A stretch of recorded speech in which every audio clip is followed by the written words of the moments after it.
All right, Dr. Kavouras, thank you for joining us here today in our class, our graduate class, Professional Skills for the Research Scientist. Just as a brief introduction, you are a professor of nutritional sciences and associate dean in the College of Health Solutions at Arizona State University. Perfect. Thank you. Wow, It's got it my right. pleasure to be here. So, as I've already let the students in the class know, you were my postdoc mentor during our time both at University of Arkansas, and I learned a lot of the intangibles about being a professor from kind of working under your guidance there. So, I wanted to take this opportunity to kind of reach out to you and get your opinions on CVs and social media and science. So, the first part of our most recent class was about creating your own CV and the importance of doing that. So I just wanted to get your opinion on kind of and see if you had any tips and tricks on how you keep your CV up to date and the importance of doing so. Um, Keeping your CV up to date is very, very important. And most of the time, you will cut yourself doing a lot of things that, I don't know what's the right way to say it. You don't give credit to yourself. And many times you don't even know what you should put in a CV and what to include and what not to include. So what I would highly, highly recommend, get a CV from somebody else. And don't get the CV from Dr. Johnson, who has already 60 publications. Get the CV, actually, you can get the CV of Dr. Johnson, but his version that he had 7 years ago, maybe, when he was a doctoral student or when he was a master's student. So find somebody who is maybe a little bit more senior. So it could serve two purposes. One, to be a little bit aspirational, and two, to get an idea what kind of things that you put in a early career scientist CV. For example, if you work in a laboratory, if you have the opportunity to volunteer and get involved in research, you learn a lot of skills. So those things, you can include them in a section. I used to have a section, it's called laboratory skills. Now, I'm not going to put in my CV that I'm full professor, that I know how to do skin fold measurement. But when I was a master's student, I was super proud that I could do skin fold, I could do, I don't know, biological impedance analysis and on, or underwater weighing or whatever. So I would have specific sections like that. And this is one of the examples. The second component is like forgetting what you have done. So you forget that you present something in a conference. You forget that you got invited and you gave a small lecture. And so those are things that you can put in your CV.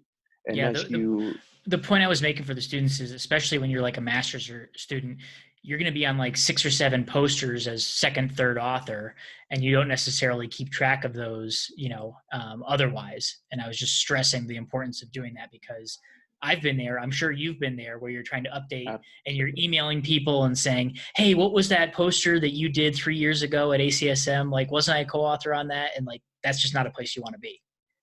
Exactly. And one of the things actually you should probably try to practice from now on, create a folder which is called posters and name the files by the year. I like to name all my files with, first of all, the year and then the month and then the date. You don't have to put the date, but you can say, for example, 2020 does 04 space ACSM. Poster or abstract. So at least you have that information readily available. What I would highly recommend, as soon as you come back from the conference, just type it up as a citation, as a reference, and put it directly in your CV.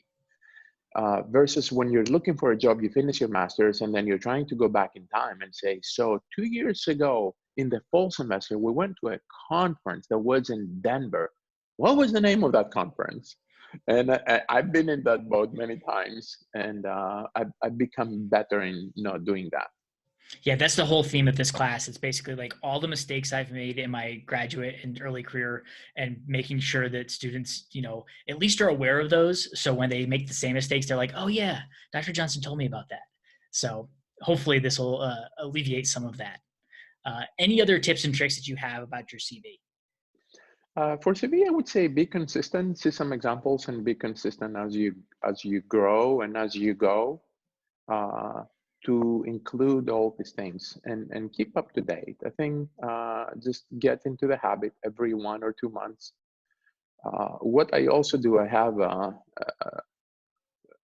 Dr. Johnson probably knows that by now. I like to create folders called old, and this is I do my that now. I just started doing that. I take all my stuff. It's like my research protocols that are complete and are in old. yeah. In my CV, I have old CVs. So I have old CVs back in the time, and because all the files are dated, so the name of the file includes the date. I can go back in time and find my CV that was like, I don't know, 6 years ago, 7 years ago or something. So every time I start updating it, I rename the file. Actually, I duplicate the file, and then I rename the newer version, and I take the older one and I drop it in the old folder. So I keep the old ones as well. And nowadays, like Microsoft Word file, it's like nothing. It's like a few kilobytes. It's not like any space that you'll run out of space because of that. Great. Those are some good tips. So the other reason I wanted to bring you on here is because you've been pretty savvy over the years in getting your message out. You have a lot of, kind of interviews that are with you and those sorts of things. You have a number of newspaper articles about research that you've done. And I think that, part of that is due to your success with using social media. And the second part of the lecture that I just posted yesterday for the students was about creating a LinkedIn profile, a Google Scholar profile, and a ResearchGate profile. Those I thought were the three most applicable for, scientists overall. Can you just give a little bit of an overview of, what value you see in these three things? So thank you for probing me to talk about those. So I think those are very, very important. So there are, I could answer the question into two separate categories. The categories of, I'll be blunt, self-promotion. So look how good I am. I published this paper, I did this. So which is, I guess, the obvious that everybody understands. And some people might be feeling uncomfortable doing that. The other component is the component of my social responsibility as a human being in a very important purpose. And it's the purpose of decreasing the time between discovery and implementation. So nowadays, in biomedical sciences, from discovery, let's say we discover a new mechanism that we can develop a drug today, to developing the drug, do the clinical trials, being able to sell them, and then have consumers buying the drug, for example. And this is the drug probably, it's an easy one. That from discovery to people taking the drug and feeling better because of that timeline, it's more than 15 years right now. It's actually around 17 years. So most of you that you're the students in this class is like your lifetime so far, from the day you were born up to now almost, just from discovery to implementation. That's why we don't see any like 40-year-olds getting the Nobel Prize. This is part of it, I guess. Right. But so a lot of the things that we do, and we're not doing only, the super molecular, very non-applied research. Those are some things that we learn from our research that can be applied to day-to-day humans. So with that being said, I feel the responsibility myself to facilitate the process of sending out that message. So whether you do a study and you say, drinking more water has an impact on your ability to regulate your blood glucose better, this has a public health impact. I personally feel the responsibility that should be part of that effort to disseminate that information. Right. And nowadays that we have LinkedIn to do that, I can communicate with fellow scientists, and I can even motivate other scientists to do similar research. I can use my Twitter account to disseminate that to regular human beings that are not professionals or scientists. I can even use Facebook if I want to reach older generation people, because Facebook, it's mainly my 76 years old mother loves to use Facebook. She's using Facebook all day long. So my 95-year-old grandma just got on there. She loves it. There you go. So this is a good way. And if you're really interested, and if you're a good writer, or if you want to become a better writer, you can even create a Medium account, which is free, Mm. and you can write articles, very short articles, commenting other people's work. It doesn't mean that you have to advertise only your own work. So that becomes a great way to disseminate information. Yeah, I just want to bring up two things that you talked about there. One is the use of Facebook overall. I'd want to put one caveat in there for students or early career scientists. Have a separate account. If you have a personal account for Facebook, definitely use a professional account for your research. Don't mix and match the two where you're talking about your spouse's wedding or spouse's birthday party, and then the next post that you have on there is about your most recent publication. So I made sure to do that. And then the other one that I'm not sure many people will know about is Medium, and that's basically just you're going to be posting non-peer-reviewed articles on there. Exactly. It's like a blog post pretty much, but Right. it's very simple, very easy, has become very popular recently. Cool. Um, and it's a nice way to disseminate your information. The other professional tools that you mentioned at the beginning of the conversation, like Google Scholar, for example, when you start having poster presentations and publications, this is great for many reasons. I mean, number one, it's free. Number two, because it is Google and people Google things all the time, it tends to come up very up in the list. It usually comes up in the first page. For myself, it comes out in the first 4 or 5 rankings. If I Google my name, it's like top 3 or 4, I think, is my Google Scholar account. Number one's like Olympics. Number two is your modeling career, right? And then like number three is like your publications. Usually the academic, the university, the job, the real job. I mean, it comes up first. Right. For a long time, actually, Google Scholar used to come up first. Huh. And because it is Google, I mean, they have their own algorithm that they pick up the order and everything. Right. So it's very helpful. And one advice that I will give you: don't create any of those accounts just to create it for class and never use it again. Mm. I've noticed people that they have changed institutions and they still have like 2 jobs back information. Or they create, I don't know, a Google Scholar account, they never put a picture. Right. Like put a nice picture and put a square picture, because this is a little circle. It has to be a square picture so it will look nice. Otherwise, it doesn't look nice. It's important. It really is. It is. If you do it right. Yeah. And it's free. So why not? My last question, what I want to kind of finish with in our quick little interview is, where's that line? What's too far? When should a person kind of be aware of, hey, I don't need to have this much presence online, or this is not necessary for my job? That's a great question. So there is, as in everything, there is a fine balance.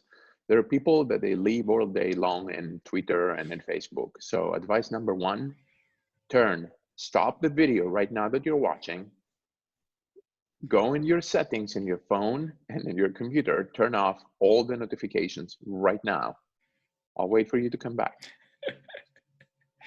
No, for real. Turn off the notifications. No text notifications. Yeah. I mean, everything. I don't know. The text, I don't get text for too many people. I have my text notifications on, to be honest, but everything else is off because it becomes a distraction, constantly telling you check in because, I don't know, CVS is selling Epsom salt with a 10-cent discount right now.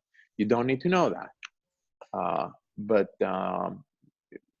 obviously it's a fine balance, and trying to invest some time. I would say you don't even have to do it daily. If you say once a week, every Friday afternoon, I'm going to spend half an hour to do something, pick up an article that I thought it was interested and post it in my Twitter account and say, oh, look at this interesting article. So it has a lot of positive outcomes. Twitter, for me, I have fine-tuned my Twitter. It gives me a lot of information, useful information.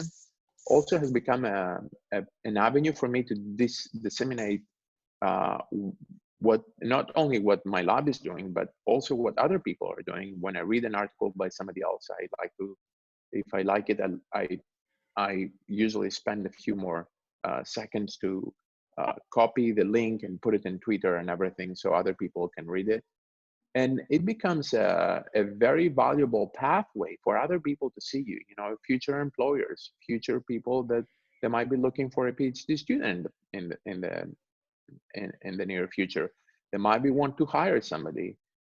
You get to become known in a very specific area that you're working on, and I think it is very, very useful.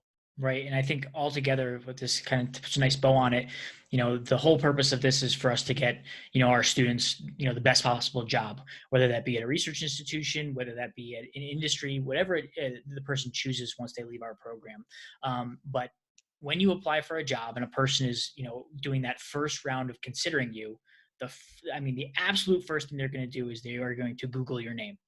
And if you know that the first 3 or 4 hits that are going to come up there are going to be these kind of nicely tuned pages that have a good, kind of professional looking picture of your face and some information about the work that you've done in the field that you're studying, that gives that person who's thinking about bringing you in for an interview a nice kind of fuzzy, warm feeling, rather than there being nothing out there about you at all, or, just an article of you from high school or something like that. It's a good chance for a very good first impression.